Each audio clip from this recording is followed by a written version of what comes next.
জাতীয় থেকে আন্তর্জাতিক, প্রান্তিক জনপদ থেকে নগর, চারপাশে ঠিক কী ঘটছে এই মুহূর্তে তা নিয়ে আয়োজন এখন চারদিক। আপনার সঙ্গে আছি আমি জাহিদ হাসান। প্রধানমন্ত্রী শেখ হাসিনা বলেছেন, কোটার বিষয়টি আদালতে প্রক্রিয়াধীন, তাই আপাতত কিছু করার নেই সরকারের। রোববার বিকেলে গণভবনে চীন সফর নিয়ে সংবাদ সম্মেলনে বলেন, দুর্নীতির বিরুদ্ধে সরকার কঠোর বলেই অনেকে ধরা পড়ছে। এ সময় চীন সফর থেকে পাওয়া অর্থ সহায়তার আশ্বাস নিয়ে অস্পষ্টতারও ব্যাখ্যা দেন সরকার প্রধান। তো প্রশ্নপত্র যারা ফাঁস করে আর যারা সেই প্রশ্নপত্র ক্রয় করে দুজনই অপরাধী, এতে কোনো সন্দেহ নাই। যদি ওরা বলতে পারে যে অমুকের কাছে বিক্রি করছিলাম, তখন প্রমাণ করতে পারলে সেটা দেখা যাবে।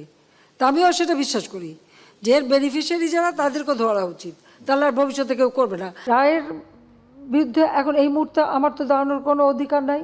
এটা তো আমার সংবিধানও বলে না, আমার পার্লামেন্টও বলে না, কার্যপ্রণালী বিধিও বলে না, কিছুই না। যতক্ষণ পর্যন্ত আদালত থেকে সমাধান না আসবে ততক্ষণ আমাদের এখানে কোনো কিছু করার থাকে না। এটা বাস্তবতা, এই বাস্তবতা তাদের মানতে হবে। আর যদি না মানে কিছু করার নাই, আর রাজপথে আন্দোলন করতেই থাকবে, তবে কোনো ধ্বংসাত্মক কাজ করতে পারবে না। এদিকে গত 21-22 অর্থ বছরের জন্য জাতীয় রপ্তানি ট্রফি অনুষ্ঠানে প্রধানমন্ত্রী শেখ হাসিনা বলেন, উন্নয়নশীল দেশের অগ্রযাত্রা ধরে রাখতে হলে নতুন রপ্তানি বাজার খুঁজে বের করতে হবে, জোর দিতে হবে পণ্য বহুমুখীকরণে। রোববার সকালে ওসমানী স্মৃতি মিলনায়তনে 32টি বিভাগে 77 ব্যক্তি ও প্রতিষ্ঠানের হাতে পুরস্কার তুলে দেন সরকার প্রধান। সর্বাধিক বৈদেশিক মুদ্রা অর্জনকারী প্রতিষ্ঠান হিসাবে বঙ্গবন্ধু শেখ মুজিব রপ্তানি ট্রফি পেয়েছে একটি প্রতিষ্ঠান। জাতীয় রপ্তানি ট্রফি নীতিমালা অনুযায়ী প্রাথমিক চূড়ান্ত বাছাই কমিটির মাধ্যমে রপ্তানিকারকদের মধ্য থেকে 2021-22 অর্থ বছরের জন্য বিজয়ী প্রতিষ্ঠান নির্বাচন করে। প্রতিটি খাতের জন্য কৃতি রপ্তানিকারক প্রতিষ্ঠানকে স্বর্ণ, রৌপ্য, ব্রোঞ্জ ট্রফি দেওয়া হয়েছে। পরে প্রধানমন্ত্রী বলেন, উৎপাদন বাড়িয়ে দেশের মানুষের ক্রয় ক্ষমতা বাড়াতে চেষ্টা করছে সরকার।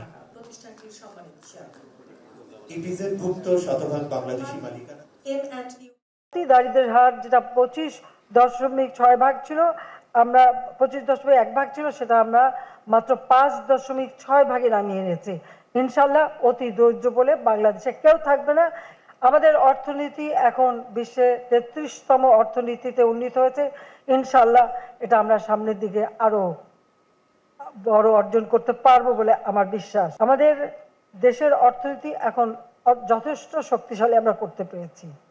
কাজে এই যে মাত্র 15 বছরের মধ্যে আমরা এই উন্নতিটা করতে পারলাম, এটা পরিকল্পিতভাবে কাজ করেছি বলেই সম্ভব। 2026 সাল থেকে আমরা যাত্রা শুরু করব উন্নয়নশীল দেশ হিসেবে। 100টা অর্থনৈতিক অঞ্চল, সেখানে কিন্তু যদি মেয়েরা চায় আলাদাভাবে সেখানে প্লট নিয়ে নিজের ব্যবসা বাণিজ্য করতে পারবে। কারণ আমি চাই সমান্তরালে আমাদের মেয়েরাও এগিয়ে আসুক। 24 ঘন্টার মধ্যে সংসদের জরুরি অধিবেশন ডেকে আইন সংশোধনের দাবি জানিয়েছে বৈষম্য বিরোধী ছাত্র আন্দোলন। রোববার বঙ্গভবনে রাষ্ট্রপতি বরাবর স্মারকলিপি হস্তান্তর শেষের দাবি করেন তারা। বেলা 12টার দিকে ঢাকা বিশ্ববিদ্যালয় কেন্দ্রীয় গ্রন্থাগার থেকে শুরু হয় পদযাত্রা, তবে শিক্ষা ভবনের সামনে পৌঁছালে বাধার মুখে পড়ে শিক্ষার্থীরা। এ সময় ব্যারিকেড ভেঙে সচিবালয় রাস্তায় প্রবেশ করেন তারা। 0 পয়েন্ট পার হয়ে গুলিস্তানেও পুলিশের ব্যারিকেড পরে আইনশৃঙ্খলা বাহিনীর সঙ্গে দফায় দফায় কথা বলার পর 12 সদস্যের প্রতিনিধি দল বঙ্গভবনে গিয়ে রাষ্ট্রপতির সামরিক সচিবের কাছে স্মারকলিপি হস্তান্তর করেন। পরে গণমাধ্যমকে নিজেদের অবস্থান তুলে ধরেন আন্দোলনের সমন্বয়ক নাহিদ ইসলাম। বলেন, দাবি আদায় না হওয়া পর্যন্ত আন্দোলন চলতে থাকবে।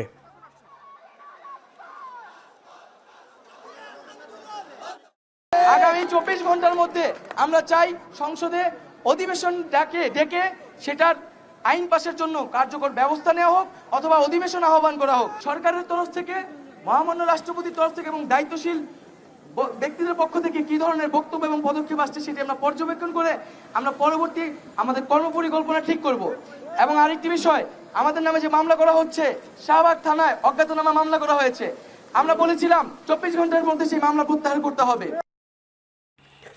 দেশের বাজারে রেকর্ড দামে পৌঁছালো স্বর্ণের দাম। 22 ক্যারেটের স্বর্ণের ভরির দাম 1,20,080 টাকা, ভরিতে বেড়েছে 1,190 টাকা।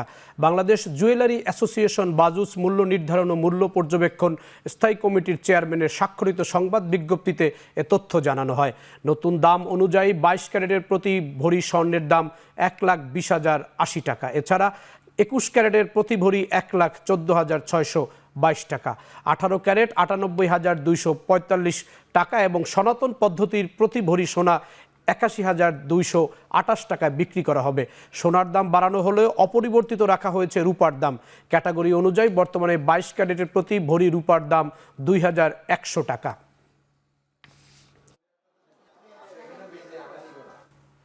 নতুন অর্থ বছরের প্রথম মাস জুলাইয়ের প্রথম 13 দিনে দেশে বৈধ পথে 97,86,50,000 রেমিটেন্স এসেছে দেশীয় মুদ্রায়, যার পরিমাণ 11,548 কোটি টাকা। প্রতিদিন গড়ে এসেছে $7,52,00,000 রেমিটেন্স। রোববার কেন্দ্রীয় ব্যাংকের প্রকাশিত হালনাগাদ প্রতিবেদন থেকে তথ্য জানা গেছে। তথ্য পর্যালোচনা করে দেখা গেছে চলতি মাসে প্রথম 13 দিনে যে পরিমাণ রেমিটেন্স এসেছে এর মধ্যে রাষ্ট্রায়ত্ত ব্যাংকগুলোর মাধ্যমে $13,67,00,000, বিশেষায়িত একটি ব্যাংকের মাধ্যমে $5,04,70,000, বেসরকারি ব্যাংকগুলোর মাধ্যমে এসেছে $78,90,00,000 এবং বিদেশি ব্যাংকগুলোর মাধ্যমে এসেছে $25,40,000। এর আগে সদ্য সমাপ্ত 2023-24 অর্থ বছরের শেষ মাস জুনে রেমিটেন্স এসেছে $254,20,00,000। ইউরোপীয় ইউনিয়নের 4টি দেশ ইতালি, জার্মানি, গ্রিস ও রোমানিয়া বাংলাদেশ থেকে 3,000-এর বেশি বাংলাদেশি কর্মী নেবে বলে জানিয়েছেন পররাষ্ট্রমন্ত্রী হাসান মাহমুদ। রোববার পররাষ্ট্র মন্ত্রণালয় ইউরোপীয় ইউনিয়নের রাষ্ট্রদূত চার্লস হোয়াইটলির বিদায়ী সাক্ষাতের পর মন্ত্রী বলেন, এই 3,000 কর্মীর দক্ষতার উপর নির্ভর করে ভবিষ্যতে আরও কর্মী নেওয়ার সম্ভাবনার কথা জানিয়েছেন ইইউ রাষ্ট্রদূত। পররাষ্ট্রমন্ত্রী পাশাপাশি বাংলাদেশে 2026 সালে স্বল্পোন্নত উন্নয়নশীল দেশ উন্নতি হওয়ার পরও 2032 সাল পর্যন্ত যাতে আমাদের পণ্যের জন্য ইইউ থেকে জিএসপি অন্যান্য সুবিধা অব্যাহত থাকে সে বিষয়ে আলোচনা হয়েছে বলে জানিয়েছেন পররাষ্ট্রমন্ত্রী।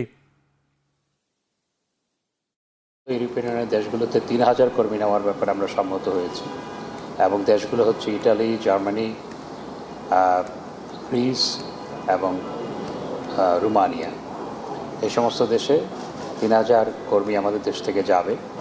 আমরা এই মর্মে সম্মত হয়েছি এবং এই কর্মীদের পারফরমেন্সের উপর ভিত্তি করে সেটি আরও বাড়ানো হবে বলে আজকে আলোচনা করেছি আমরা।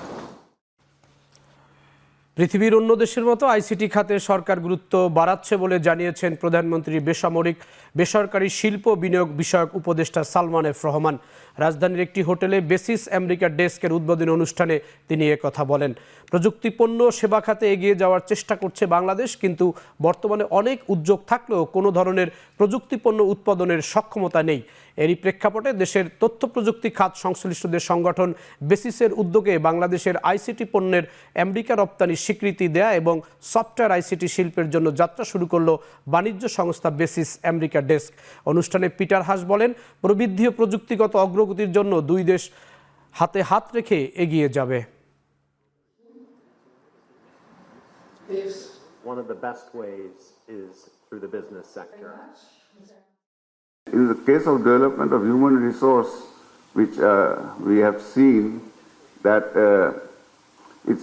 you have to involve academia, but always in addition to that, there also has to be a lot of initiative for learning, training as you go on. You see, especially in the ICT field, in the way this technology is developing, the speed at which it is developing, you have to keep pace with the technological developments all the time. Bangladesh currently does have a low-cost environment for ICT services and can leverage that advantage with smart, innovative, and internationally compatible policies in the ICT sector. It's exactly what you talked about, taking advantage of your demographic dividend. This initiative will provide BASIS members to showcase their products and services, fostering industry growth through collaborative efforts. Additionally, it will strengthen bilateral business relationships and facilitate market expansion for both nations. এশিয়ার মধ্যে দ্রুত বর্ধনশীল সম্ভাবনার বাজারগুলোর মধ্যে বাংলাদেশের startup ইকোসিস্টেমকে আরও উচ্চ পর্যায়ে পৌঁছে দেওয়ার লক্ষ্যে অনুষ্ঠিত হবে বাংলাদেশ স্টার্টআপ সামিট 2024। আগামী 27 ও 28 জুলাই অনুষ্ঠিত হবে এই সামিট। আগারগাঁয়ের আইসিটি টাওয়ারের সংবাদ সম্মেলনে সামিটের ঘোষণা দেন ডাক, টেলিযোগাযোগ ও তথ্য প্রযুক্তি প্রতিমন্ত্রী জুনায়েদ আহমেদ পলক। দুদিনের সামিটে অংশগ্রহণ করবে বিদেশি বিনিয়োগকারী সহ দেশের বিভিন্ন প্রতিষ্ঠান। সামিটটি 2041 সালের লক্ষ্য বাস্তবায়নে কার্যকর উদ্যোগ হবে বলে জানান প্রতিমন্ত্রী। আরও বলেন, বিদেশ থেকে আসা শীর্ষ স্টার্টআপ লিডারদের কাছ থেকে বাংলাদেশের অংশগ্রহণকারীরা অনেক কিছু শিখতেও পারবে।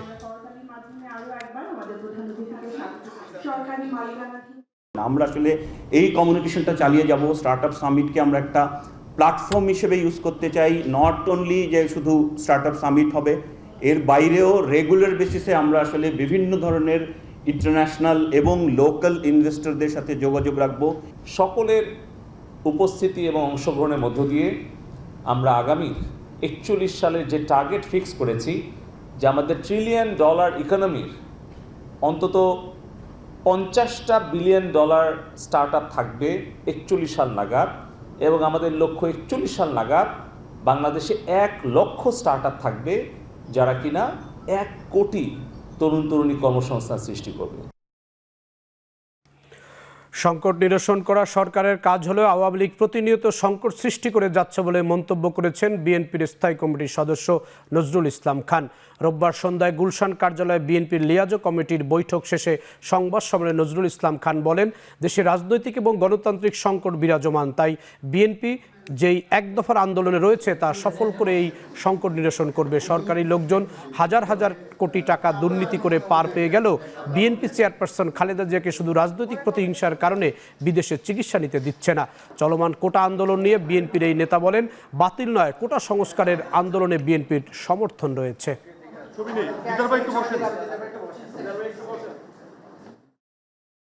সংকট বাড়ানো কোনো সরকারের কর্তব্য হতে পারে না, কাজ হতে পারে না। সংকট নিরসন হলো তাদের দায়িত্ব আর কি। কিন্তু বারবার আমরা দেখছি যে সংকট সৃষ্টি করা হচ্ছে। যে এক দফার দাবিতে আমরা লড়াই শুরু করেছি, ওই এক দফা বাস্তবায়ন ছাড়া সংকটের সমাধান নাই।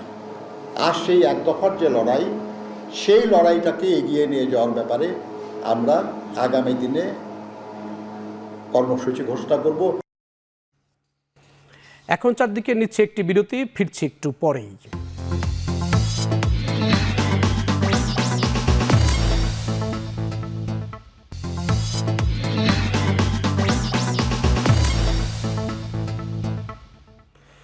ফিরে এলাম বিরতির পর। আপনারা দেখছেন এখন চারদিক। বয়সের সীমা না মানায় বাতিলেই থাকছে ভিকারুন্নেসা নূন স্কুল অ্যান্ড কলেজের প্রথম শ্রেণীর 169 শিক্ষার্থীর ভর্তি। এ নিয়ে হাইকোর্টের রায়ের বিরুদ্ধে করা লিভ টু আপিল খারিজ করে দিয়েছেন আপিল বিভাগ। আলাদা লিভ টু আপিলের শুনানি নিয়ে প্রধান বিচারপতির নেতৃত্বাধীন 3 সদস্যের আপিল বিভাগ এ আদেশ দেন। হাইকোর্টের রায়ের বিরুদ্ধে ভর্তি বাতিল হওয়া শিক্ষার্থীদের অভিভাবকরা 2টি লিভ টু আপিল বা আপিলের অনুমতি চেয়ে আবেদন করেছিলেন। হাইকোর্টের রায় অনুসারে 169 শিক্ষার্থীর শূন্য আসন অপেক্ষমান তালিকা থেকে এখন শিক্ষার্থী ভর্তিতে স্কুল কর্তৃপক্ষের আইনগত কোনো বাধা নেই। এর আগে বয়সসীমা লঙ্ঘিত হওয়ায় ভিকারুন্নিসার স্কুল শাখার প্রথম শ্রেণীতে 169 শিক্ষার্থীর ভর্তি বাতিলের সিদ্ধান্ত বহাল রেখে 21 মে রায় দেন হাইকোর্ট।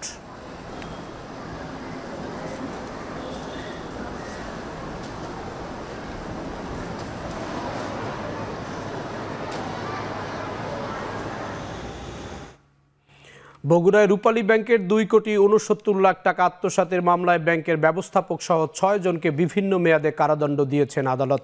একই সঙ্গে আত্মসাৎ করা টাকা আসামিদের কোষাগারে জমা দেওয়ার নির্দেশ দেওয়া হয়। রোববার বগুড়া বিশেষ জজ আদালতের বিচারক মোহাম্মদ শহীদুল্লাহ এ মামলার রায় দেন। রাষ্ট্রপক্ষের আইনজীবী জানান, ব্যাংকের ব্যবস্থাপক জোবাইনুরকে 27 বছর, ব্যাংক কর্মকর্তা ইসরাত জাহান ও মাহাতাব হোসেনকে 5 বছর করে, আর গ্রাহক আজমল হোসেন, মোশাররফ হোসেন ও জাহিদুর রহমানকে 7 বছরের কারাদণ্ড দেন আদালত। 2017 সালে মহাস্থান হাট ইজারার জন্য ভুয়া পে অর্ডারের মাধ্যমে অর্থ আত্মসাতের অভিযোগে বগুড়া সদর থানায় মামলা করে দুদক।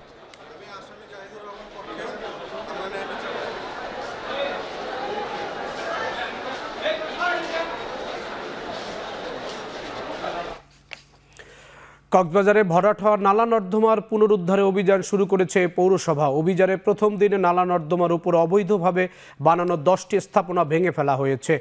রোববার জেলা সরকারি গ্রন্থাগারের 2টি দেয়াল ভাঙার মধ্য দিয়ে শুরু হয় অভিযান। এ সময় বেশ কিছু মালিককে নিজ উদ্যোগে অবৈধ স্থাপনাগুলো ভেঙে ফেলার জন্য সময় বেঁধে দেয় পৌরসভা কর্তৃপক্ষ। শহরের প্রতিটি নালা নর্দমা দখলমুক্ত না হওয়া পর্যন্ত অভিযান অব্যাহত রাখা হবে বলে জানান পৌর মেয়র।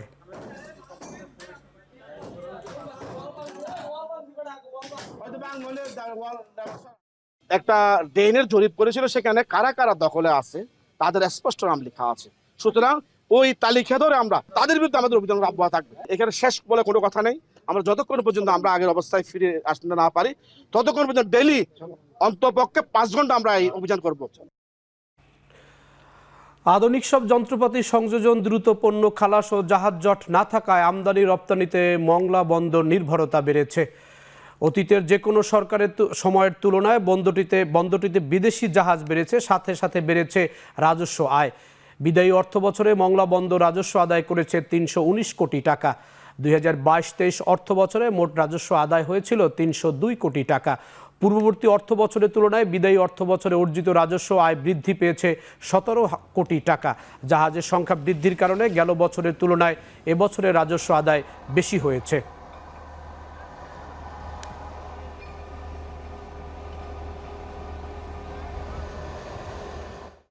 23-24 অর্থ বছরে আমাদের এই বন্দর দিয়ে 846টি বাণিজ্যিক জাহাজ আগমন করে। যে কন্টেইনার হ্যান্ডলিং আছে সেটি হচ্ছে গত বছরের তুলনায় 2023-24 অর্থ বছরে 16.78% বৃদ্ধি পেয়েছে। আমাদের সবকটি সূচক পজিটিভ থাকার কারণে এই 23-24 অর্থ বছরের মোট নেট মুনাফা দাঁড়িয়েছে 28.55%।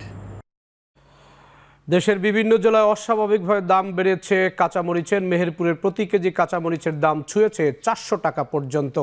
মেহেরপুরে কয়েকদিন ধরে পাইকারিতে 250 টাকা কেজি দরে মরিচ বিক্রি হয়, তবে খুচরায় মরিচ কিনতে ক্রেতাদের গুনতে হচ্ছে 400 টাকা। একই অবস্থা রাজশাহীর কাঁচা বাজারেও। গেল 10 থেকে 15 দিন আগে 70 থেকে 80 টাকায় বিক্রি হয় মরিচ। বর্তমানে প্রতি কেজি মরিচ বিক্রি হয়েছে 250 থেকে 320 টাকা। এদিকে মানিকগঞ্জে লাগামহীন বাজার 1 মাস ধরে ওঠানামা করছে দাম, যাতে হিমশিম অবস্থায় ক্রেতাদের। অনেক ক্রেতাই দাম শুনে মরিচ না কিনে ফিরে যাচ্ছেন, যদিও বরাবরের মতো এই সরবরাহ সংকটের অজুহাত দিচ্ছেন ব্যবসায়ীরা।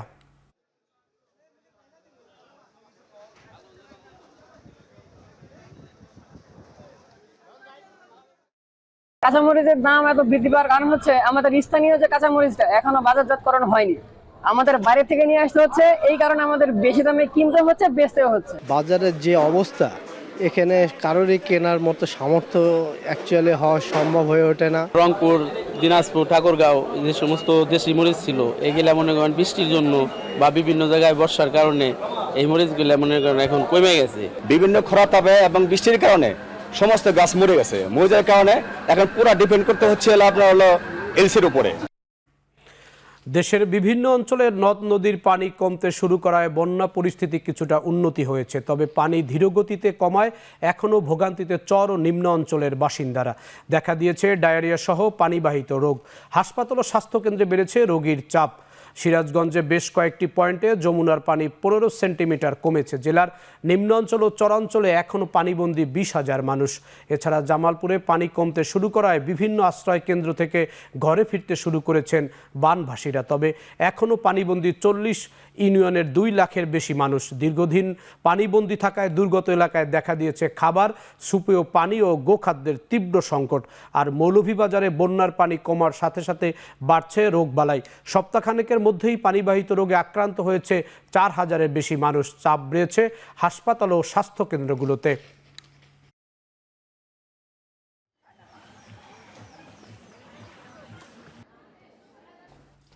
জামালপুরের মেলান্দহে পুকুরে গোসল করতে নেমে 4 নারী মৃত্যু হয়েছে। রোববার বিকেলে উপজেলার শ্যামপুর ইউনিয়নের দক্ষিণ বালুরচর এলাকায় এই ঘটনা ঘটে। স্থানীয়রা জানান, দক্ষিণ বালুরচর এলাকার গৃহবধূ রোকসানা বেগমের সঙ্গে প্রতিবেশী কিশোরী সাদিয়া, খাদিজা ও দিশা বাড়ির পাশের পুকুরে গোসল করতে নামে। এ সময় সাদিয়া ও খাদিজা পানিতে ডুবে গেলে রোকসানা ও দিশা তাদের উদ্ধার করতে গেলে তারাও ডুবে যায়। পরে খবর পেয়ে স্থানীয়রা 4 জনের মরদেহ উদ্ধার করে।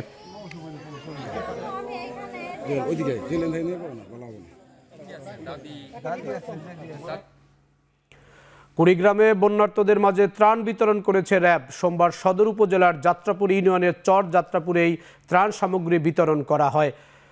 গাইবান্ধা ও কুড়িগ্রামের বন্যা দুর্গত হাজারের বেশি মানুষকে এসব ত্রাণ বিতরণ করা হয়। এতে রয়েছে চাল, তেল, বিশুদ্ধ খাবার পানি, চিড়া, মুড়ি, বিস্কুট সহ বিভিন্ন শুকনো খাবার। র্যাবের মহাপরিচালক বলেন, আইনশৃঙ্খলা রক্ষাকারী বাহিনীর পাশাপাশি দুর্গতদের পাশে দাঁড়ানো র্যাবের নৈতিক দায়িত্ব। একই সঙ্গে মাদক ও সন্ত্রাসবাদের বিরুদ্ধে র্যাব সোচ্চার রয়েছে বলে জানান র্যাব ডিজি।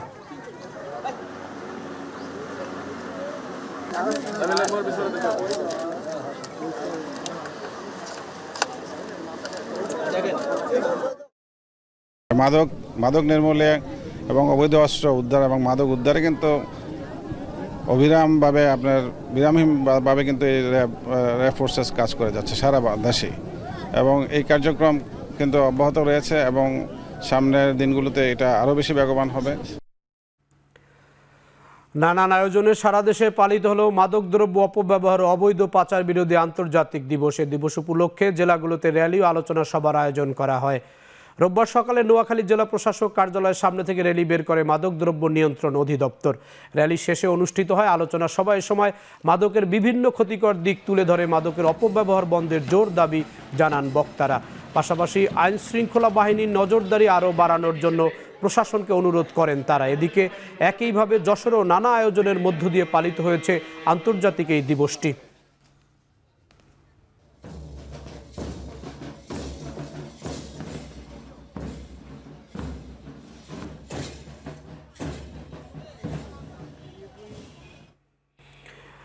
এখন চারদিকে নিচ্ছি আরেকটি বিরতি, ফিরছি একটু পরেই।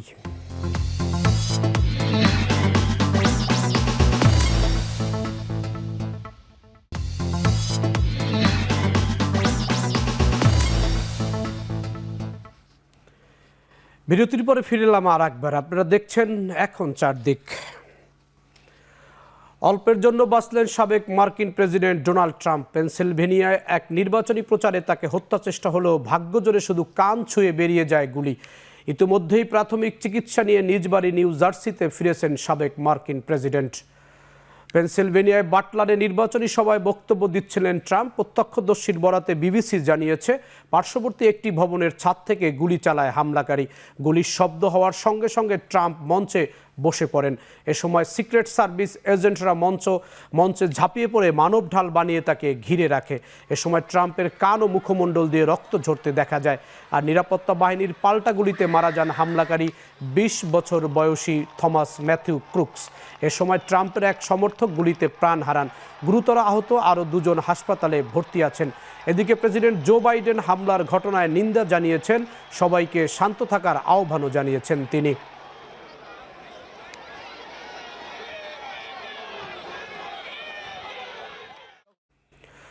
সাবেক মার্কিন প্রেসিডেন্ট ডোনাল্ড ট্রাম্পকে লক্ষ্য করে গুলি চালানো তরুণকে শনাক্ত করেছে গোয়েন্দারা। সন্দেহভাজন হামলাকারীকে ঘটনাস্থলেই গুলি করে হত্যা করেছে নিরাপত্তা বাহিনীর সদস্যরা।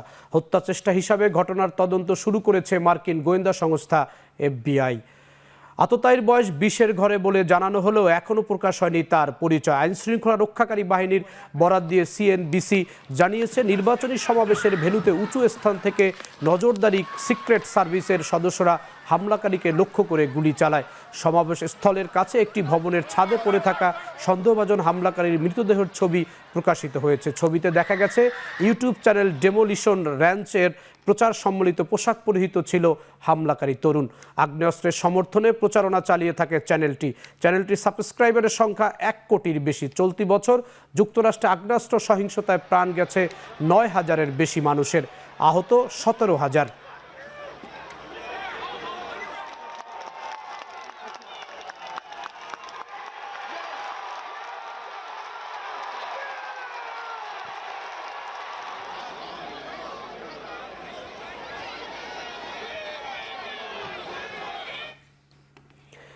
যুক্তরাষ্ট্রে ভিন্নমতের কোনো জায়গা নেই বলে জানিয়েছেন আন্তর্জাতিক বিশ্লেষক ডক্টর আলী রিয়াজ। তিনি জানান, যুক্তরাষ্ট্রে ট্রাম্পের সমাবেশের হামলার পেছনে কারা দায়ী সেটি এখন বের করা সবচেয়ে গুরুত্বপূর্ণ। যুক্তরাষ্ট্রের ইতিহাসে এ ধরনের ঘটনা নতুন না। ট্রাম্পের হামলার ঘটনায় সবাই নিন্দা জানিয়েছে। প্রার্থীদের উপর হামলার ঘটনা ঘটেছে, প্রার্থীরা মারাও গেছে।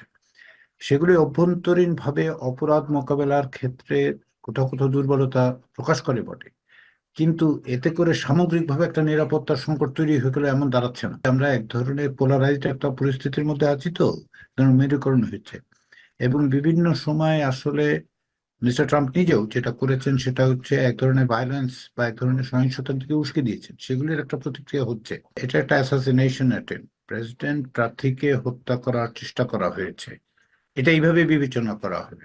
এর এর এর এর আর কোনো রকম দিক নেই। এটা প্রেসিডেন্ট প্রার্থীকে এবং প্রেসিডেন্ট প্রার্থী যিনি, তাকে তো ব্যক্তিগত ক্রোধ ক্ষোভের কারণে কেউ হামলা করেনি। নিশ্চয়ই এর মধ্যে তার কোনো রকম অপছন্দের বিষয় আছে, এবং প্রেসিডেন্টের ক্ষেত্রে যেটা হয়, প্রেসিডেন্ট প্রার্থীদের ক্ষেত্রে যেটা হয় সেটা হচ্ছে তারা আসলে কোনো না কোনো বিষয়ে ভিন্ন মত পোষণ করে কয়েকজন ব্যক্তি, একজন ব্যক্তি, দুইজন ব্যক্তি মিলে ষড়যন্ত্র করে এই ধরনের হামলা টামলা করেন। পাল্টাপাল্টি হামলার দাবি করেছে রাশিয়া ইউক্রেন। রুশ প্রতিরক্ষা মন্ত্রণালয় জানিয়েছে ইউক্রেনের অস্ত্র গোলাবারুদের ডিপোতে হামলা চালিয়েছে তারা। অন্যদিকে রাশিয়ার সামরিক ঘাঁটিতে হামলার দাবি করেছে ইউক্রেন। ইউক্রেনের বেশ কয়েকটি ক্ষেপণাস্ত্র, রকেট ও ড্রোন হামলা প্রতিহত করেছে রুশ বাহিনী। পাল্টা আক্রমণ হিসাবে ইউক্রেনের ইলেকট্রনিক ওয়ারফেয়ার স্টেশন, গোলাবারুদ ডিপো, রাডার লক্ষ্য করে হামলা করে রাশিয়া।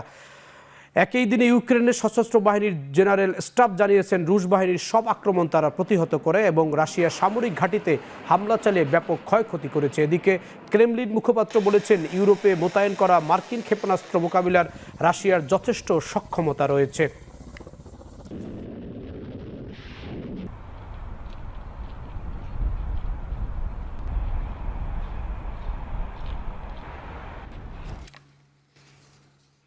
হামাসের সামরিক প্রধান মোহাম্মদ দেইফকে লক্ষ্য করে হামলা চালাতে গিয়ে কমপক্ষে 90 জন ফিলিস্তিনিকে হত্যা করেছে ইসরায়েলি বাহিনী।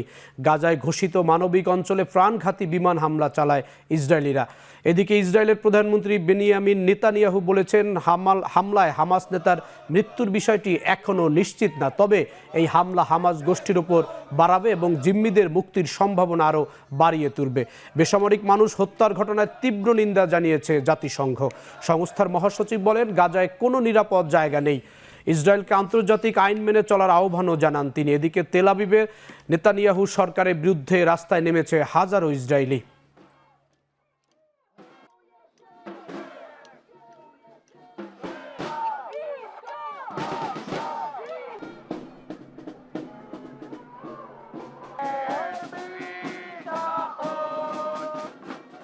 করছি এখন চারদিক। আর এখন টেলিভিশন ওয়েবসাইট দেখতে ভিজিট করুন www.ekhon.tv। আর এখন টেলিভিশন ফেসবুক ভিজিট করতে facebook.com/tv.ekhon। ইউটিউব এখন টেলিভিশন দেখতে ভিজিট করুন youtube.com/c/tv